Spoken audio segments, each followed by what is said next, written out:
sessions that we are going to have 3 sessions after this inaugural. So can we move on to the next session? Ms. Rudrakshi for conduct talking. Okay, first of all I call Palak and then Rudrakshi will take. I'm Palak, welcome you all in this significant event. It's my honor to welcome you all in this one-day workshop on the provisions of Transgender Persons Act 2019 and Rules 2020, organized by the Law School, University of Jammu.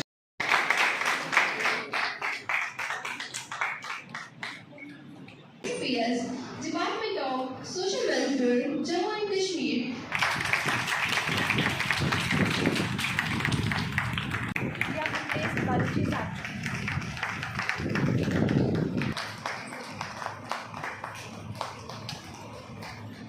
University of Jammu and distinguished guests on the stage to light the lamp and to inaugurate this event.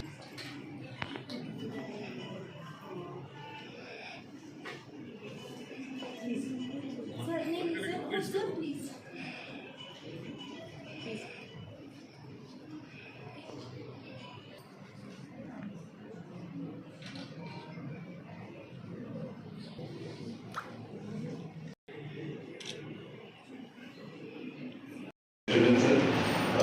He's a former judge in Uttarakhand High Court and is also the chairperson for Cyber Law Appellate Tribunal, Government of India.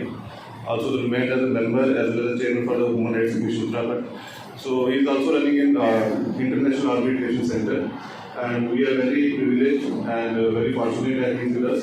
So we are welcoming on behalf of the director of the law school and the faculty members of the law school in this program. So most welcome, sir.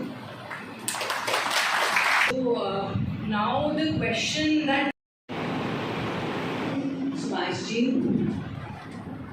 Supreme Court lawyer, and all faculty from law school, Jammu University, and my dear students.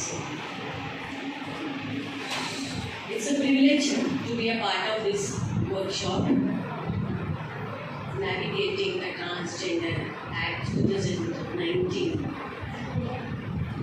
It's a full-day workshop, and throughout this workshop, particularly the students will come to know about the chronology, the history, how it came into existence, the hard work of the persons who made this happen, and all that. Simply, I just want to introduce myself to you. I am Mission Director ICT, as they have told you. It is an integrated child protection scheme. And since now its nomenclature has been changed and now it's Mission Vatsalya. Vatsalya, some of you may be knowing that it's like a mother and child love. Vatsalya is a Hindi word. And we are looking after the children who are in need of care and protection. And children, you all know, whoever is under 18 is considered as a child. We have 2 schemes. One is for the children in need of care and protection. For example, a child is left over, no parents, is surrendered, abandoned, or orphaned. We keep them in our homes. We call it child care institutions. So wherever you find any child who needs our care and protection, you can call us. We have a helpline number also, which is 1098. You can please note it down. Anybody in your relation, in your community, in your circle, anytime will become an orphan.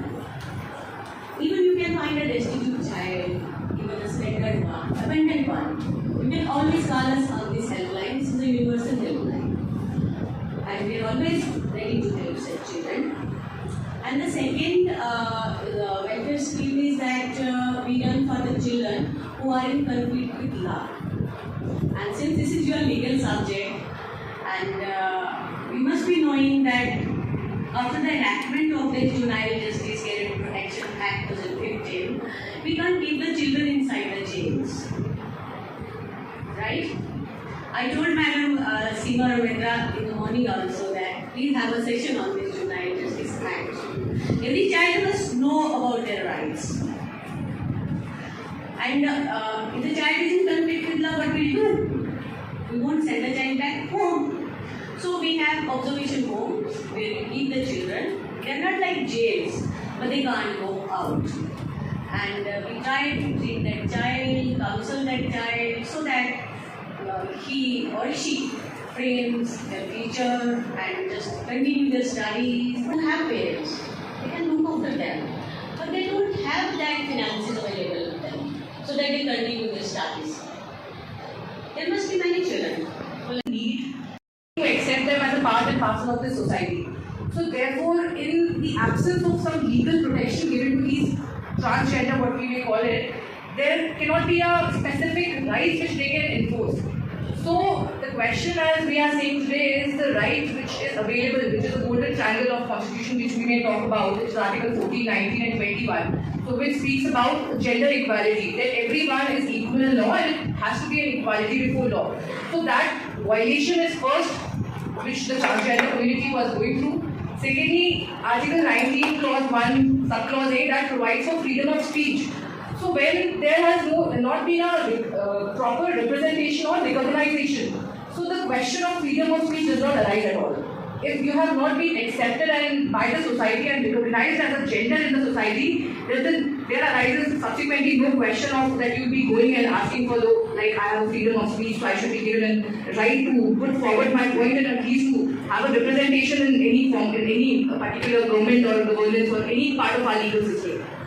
And of course, Article 21, which is the right to privacy, I think there are landmark judgments held on to the ethics code, and from Maneka Gandhi to till Keshav Nanda Bhatti and Golaknath, and number of judgments wherein has been constantly held that right to privacy and right to life and liberty is an implicit part of individual liberty, and that cannot be taken away even by an act of parliament. So, with law, obviously people are involving, there have been a certain amendments and there have been changes and then the protection laws and everything has been passed.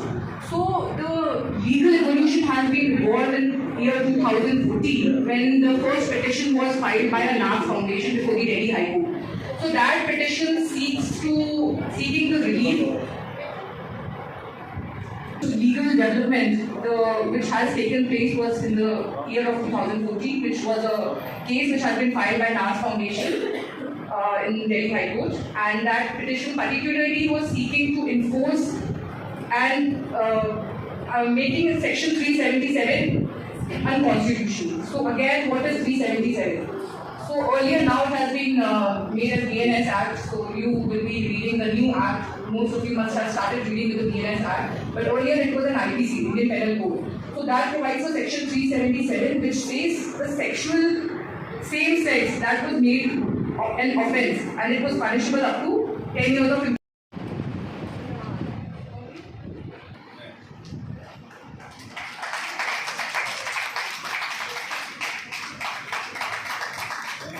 The discussions on transgender and the Transgender Act of 2019.